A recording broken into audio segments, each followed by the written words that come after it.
तो hello future officers, आज है हमारा 30 डेज चैलेंज का छठा दिन, जिसके अंदर हम देखेंगे ये क्वेश्चन भी आपके नीचे ये देखो यहाँ पे हमने मेंशन कर दिया ऑलरेडी। ठीक है, इसके अंदर हम आज का जो मेरा टॉपिक होने वाला है प्रीएम्बल के ऊपर होने वाला है। तो पहले तो मैं आप लोगों को कोई रिक्वेस्ट नहीं करूँगा कि आप लोग वीडियो को लाइक करो या शेयर करो। वो वॉलंटरीली बेसिस है, यदि आपको वॉलंटरीली यदि करना चाहते हो तो कर दो, यदि आपको लगता है कि एफर्ट्स यदि वर्थ इट हैं तो। ठीक है, तो चलिए आज की क्लास को हम स्टार्ट करते हैं। पहले बता रहा हूँ ये एक बिगिनर प्लेलिस्ट है, जिसके अंदर हम बिगिनर जो किस तरीके से हम स्टार्ट कर सकते हैं मेंस के आंसर राइटिंग को। ये आप 30 दिन तक करोगे मेरे साथ। उसके बाद में जो बिगिनर जो आपको जो डर है अंदर से, जो आंसर राइटिंग का फियर, वो ख़त्म होगा। ठीक है, उसके बाद में फिर हम तो करेंगे, फिर intermediate level, pro level, PYQ वगैरह सारे डिस्कस करेंगे। तो आपको टेंशन लेने की कोई ज़रूरत नहीं है। So without wasting any time, और ये हमारा पॉलिटी का जो है ना, ये आज लास्ट कंसेप्ट हो सकता है इस बेसिक वाले सीरीज़ का। 4-5 ऑलरेडी हमने कर रखे हैं, तो आप देख लेना। तो ये बस एक डर ख़त्म करने का जैसा था। ठीक है, तो ये अभी 30 दिन तक चलेगा ऐसे तो बिल्कुल फ़िलहाल, लेकिन अब दूसरा टॉपिक आएगा, हिस्ट्री या फिर कोई और सब्जेक्ट लेके आऊँगा कल से। तो आज जो पॉलिटी का लास्ट है, आप बाकी चाहे तो 5 लेक्चर और हैं, उसको आप देख सकते हो। ठीक है, चलिए। तो आपको पता होगा कि जब भी कोई क्वेश्चन होता है, उसके हम 3 पार्ट्स में डिवाइड करते हैं, इंट्रोडक्शन, बॉडी और कंक्लूजन। तो सबसे पहले इंट्रोडक्शन लिखते हैं, तो आप टाइम वेस्ट नहीं करते हम, चलिए सीधे हम टॉपिक पे आते हैं।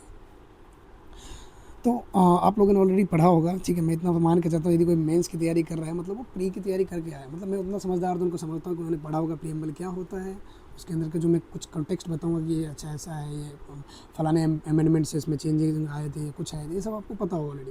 बस लिखने का तरीका बस सीखना है अभी। ठीक है, तो चलिए अभी हम स्टार्ट करते हैं इंट्रोडक्शन पार्ट से। The preamble is the mandatory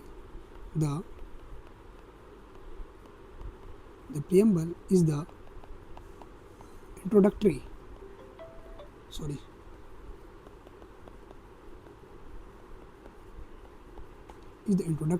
part of the Indian Constitution.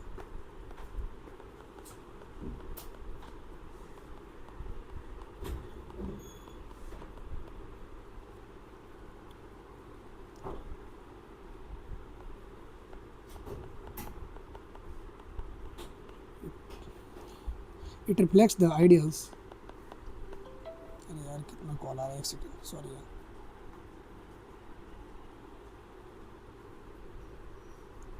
It reflects the ideals, objectives, है ना, ideals, objective and philosophy of constitution.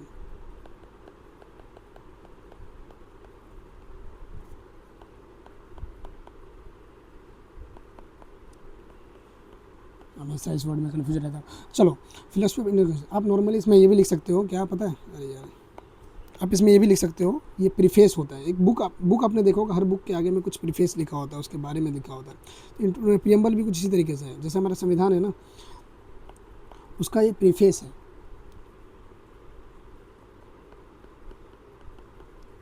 इसको पहले कंप्लीट कर लो, है ना। ठीक है, it begins with the word. अब जब आप वो देखोगे ना, we the people of India करके, है ना, तो उसको भी ऐसे कर सकते हैं हम। It begins with we the people of India,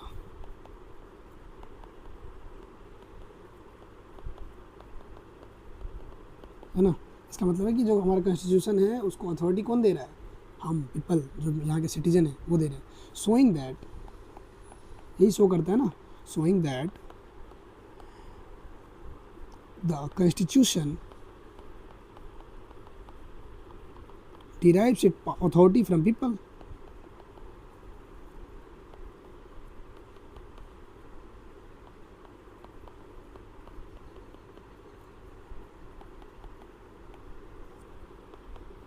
from the people of India, या फिर पीपल, या फिर सिटीजन लिख सकते हो आप, है ना। ये हो गया हमारा इंट्रोडक्शन वाला पार्ट, आपने देखा। ठीक है, अभी हम देखते हैं इसको, जो हमारा बॉडी वाला पार्ट है, अभी हम देखेंगे यहाँ पे बॉडी किस तरीके से। ये आपको लिखना नहीं है, ये तो मैं ऐसे ही बना देता हूँ आप लोगों के सहूलियत के लिए।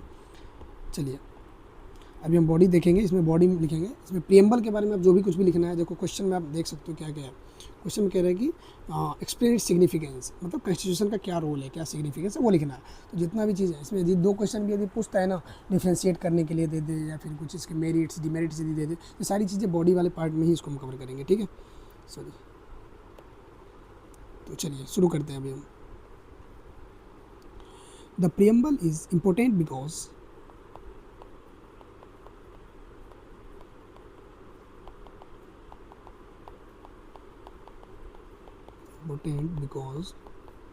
प्रियम्बल क्यों इम्पोर्टेंट है, क्योंकि इट डिक्लेयर्स इंडिया। आपने जो पढ़ा होगा प्रियम्बल, उसमें लिखा है ना, सोवरिन है, सोशलिस्ट है, सेकुलर है, हमारे देश के बारे में बताता, देश का नेचर कैसा है, क्या ये तानाशाह है, मोनार्की है, नहीं, क्या ये टूटा टूटा मतलब टुकड़ों में बट सकता है, नहीं, ये सोवरिन है, यूनिटी है, इंटीग्रिटी है, ठीक है, इंटीग्रल है, सोवरिन है ना, ये किसी के दबाव में आके काम नहीं करता है, इस टाइप से। तो because the preamble is important, preamble important क्यों है, because it declares India, India को डिक्लेयर करता है टू बी एज क्या, टू बी सोवरिन नेशन है, सोशलिस्ट भी है ना, गवर्नमेंट लोगों के वेलफेयर के लिए काम करती है ना, इसके अलावा सेक्युलर, कोई धर्म बड़ा छोटा नहीं है, वो भी लिख सकते हैं, सेक्युलर, डेमोक्रेटिक और रिपब्लिक।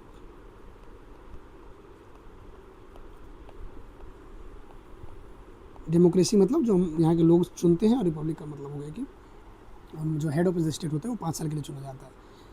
इंग्लैंड की तरह नहीं है कि मोनार्कियल है कि मतलब वहाँ क्वीन, उसका बेटा, उसका बेटी, जो भी है, ऐसा नहीं है, हम 5 साल के लिए अपने प्रेसिडेंट को चुनते हैं, that why it is Republic.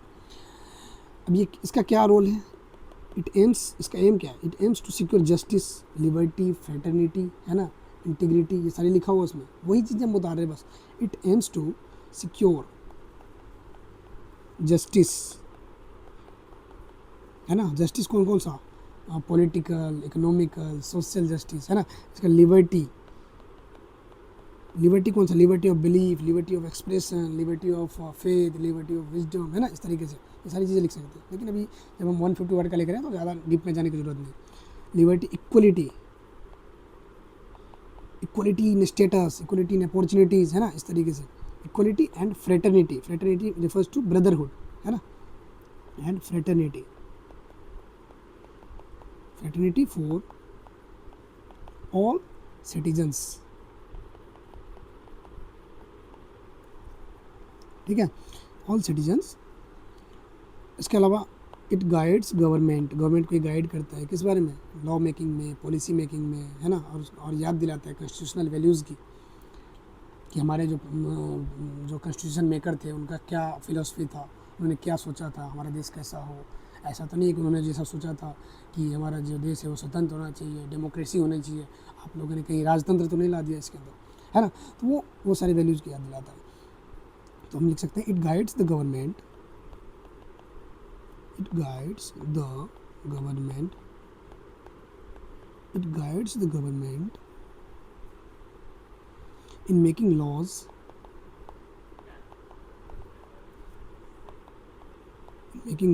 and policies according to constitutional values। Constitution में जो लिखा हुआ है वही है और कुछ नहीं, अकॉर्डिंग टू कॉन्स्टिट्यूशनल वैल्यूज़, ठीक है। इसके अलावा हम और लिख सकते हैं कि ये जो है कोर्ट को ये मतलब हेल्प करता है कि ये जो आप कॉन्स्टिट्यूशनलिटी को डिफ़ाइन करने के लिए, कि क्या ये जो चीज़ें हैं, क्या ये जो सरकार ने जो ये रूल बनाया, क्या ये तर्क संगत है, क्या न्याय संगत है, मतलब वो उसको the preamble also helps court to interpret constitutional provisions whenever they needed, ठीक है, सिंपल समझो, हिंदी में ज़्यादा समझ में नहीं आएगा, मेरे को खुद नहीं समझ में आता है। The preamble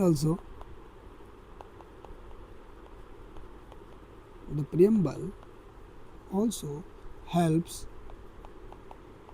courts interpret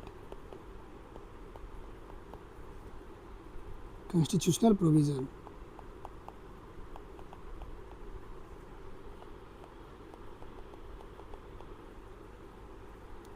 whenever needed।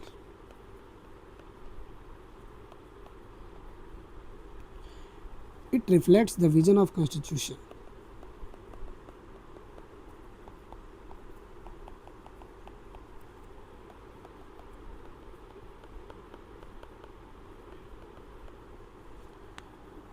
It reflects the, वही मैंने बताया ना कि जो संविधान निर्माता थे उनके विजन्स को दर्शाता है, उनकी पॉलिसी को दिखाता है। तो it reflects the vision of the constitution makers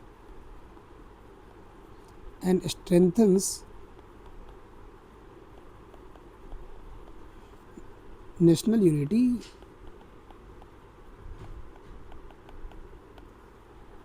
ठीक है, अब आ जाएगा हमारा ये इतना तो हो गया, इतना काफ़ी आई थिंक। अब हम लिखेंगे इसमें कंक्लूजन वाला पार्ट पे।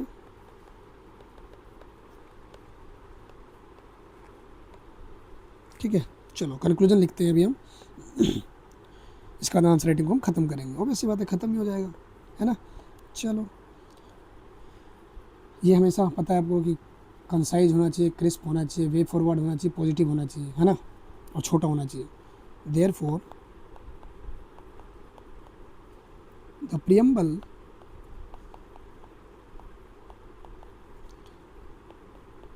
देखो, ये आंसर राइटिंग लिखना जो है बोरिंग लग सकता है लेकिन यही मेन खेल है बाबू। ठीक है, preamble serves as the guiding spirit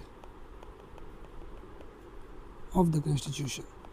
The preamble serves as the guiding spirit of the constitution and plays an important role.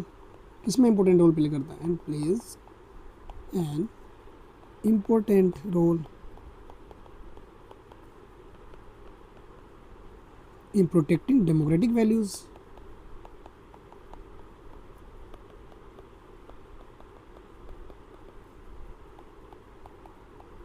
देखो, इसके बारे में जो काफ़ी सारे जजमेंट्स हैं वो भी हम मेंशन करेंगे, लेकिन अभी वाले में नहीं। जो हमारा आगे अगला वाला सीरीज़ होगा ना, जो प्रो वाला, उस वाले सीरीज़ में हम मेंशन करेंगे, इस वाले में नहीं। उसमें हम जैसे केशवानंद भारती जी का केस, LIC ऑफ इंडिया का केस, ये सब हम उसमें मेंशन करेंगे, जो कि हमारे आंसर राइटिंग को और रिफाइन करेगा और ऊपर और ज़्यादा अच्छा दिखने में लगाएगा, और आंसर जो एग्जामिनर हो है वो मजबूर हो जाएगा आंसर मतलब मार्क्स देने के लिए। ठीक है, तो वो सारी चीज़ें हम ऐड करेंगे, फ्लो चार्ट्स बनाएंगे हम। ठीक है, इसके अलावा हम उसमें इमेज डायग्राम यदि पॉसिबल होगा तो वो भी बनाएंगे। ठीक है, तो आप टेंशन मत लो, अभी फ़िलहाल के लिए जो बेसिक हम कर रहे हैं, जो बिगिनर वाला कोर्स है उसको थोड़ा फुल कर लीजिए। जो 30 दिन बैठने वाली जो आदत है ना, उसको पूरा कर दें। Democratic values and constitutional policies भी लिख सकते हैं, कॉन्स्टिट्यूशनल प्रिंसिपल्स। तो आज के लिए इतना ही, तब तक के लिए मिलते हैं, बाय बाय, टेक केयर। जो भी आंसर आपने राइटिंग करी होगी उसको आप टेलीग्राम ग्रुप में डाल सकते हो, और वहाँ पे एक दूसरे का क्वेश्चन को आप वो कर सकते हो। ठीक है, जिससे आपको पता चलेगा कि उसमें क्या गलती है और क्या आप उसमें रेक्टिफाई कर सकते हो, क्या चीज़ उसमें ऐड कर सकते हो। तब तक के लिए बाय बाय, टेक केयर, जय हिंद।